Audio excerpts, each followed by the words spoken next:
Ассалаумағалейкум. Арыстанбап қазақ емес дегенмен келісесіз бе? Бұл видеоға лайк басып қазақша арнаға қолдау көрсете кетіңіз. Адамзаттың соңғы пайғамбары Мұхаммед саллаллаху алейхи уассалам Арыстанбапқа қандай аманат қалдырды? Тірілердің билігі төрелерде, өлілердің билігі қожаларда деген сөз бар. Шынымен атам заманнан қазақты Шыңғыс хан тұқымы төрелер басқарды. Дін иелігі қожаларда еді. Орта ғасырдағы басты дін қайраткерлері қожалардан болды.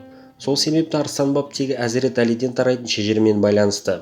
Молда Мұса Сайрамидің Тарихи Амани атты еңбегінде Арыстанбап шежіресі арабтардан екенін жазған. Бап деген арабтың қақпа сөзінен шыққан. Яғни Арыстанбап қазақ даласына ислам әлемінің қақпасын ашушы болған айқын. Қазақ даласының аңызына айналған тұлға 500 жылға жуық өмір сүрген екен. Бір күндері пайғамбарымыз Мұхаммед саллаллаху алейхи уассалам шәкірттерімен құрма жеп отырғанда бір құрма ыдыстан домалай береді. Сонда бір дауыс шығып, бұл құрманы 400 жылдан кейін келетін Ахмет есімді балаға тапсырыңдар дейді.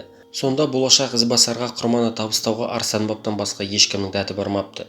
Сол жерде оған ұзақ өмір нәсіп етілген. Уақыт өте келе 7 жасар Ахметті кездестіріп әлгі аманатты тапсырады. Кейін Қожа Ахмет Яссауи өзінің Дивани Хикмет атты еңбегінде Арыстанбаптың сөзін тыңдау керек екендігін, Аллахқа қалай қызмет ету қажеттілігін және де зұлымдыққа жоламай ақиқат жолынан таймау туралы баяндаған болатын. Отырар қаласының маңына жерленген бабамыздың кесенесін Әмір Темір бұйрығымен салынған. Ол алғашында Қожа Ахмет Яссауи кесенесін салуды бастап кетеді, бірақ белгісіз бір себептермен ғимарат құлап қирай береді. Сөйтіп Әмір Темір аян көріп, онда алдымен Қожа Ахмет Яссауидің ұстазы Арыстанбапқа кесене салу бұйырылады. Қазіргі таңда бұл қасиетті мекендерге келушілер ең алдымен Арыстанбапқа, кейін Түркістан Қожа Ахмет Яссауиға барып зиярат етеді. Содан Арыстанбапқа дүние, Қожа Ахметтен тіле деген сөз қалған. Бұл жерге келушілер өздерінің дерттеріне шипа, жандарына дауа іздеп келеді. Кесене маңында 12 метр тереңдікте жатқан құдық бар. Судың тұздылығы өте көп.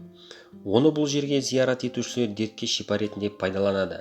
Кесененің төбесін бұлт шалмайды. Сол сияқты сіздердің де аспандарыңыз ашық, болашақтарыңыз нұрлы болсын. Видеоға лайк басып қана қоймай, тіркелуді де ұмытпаңыздар.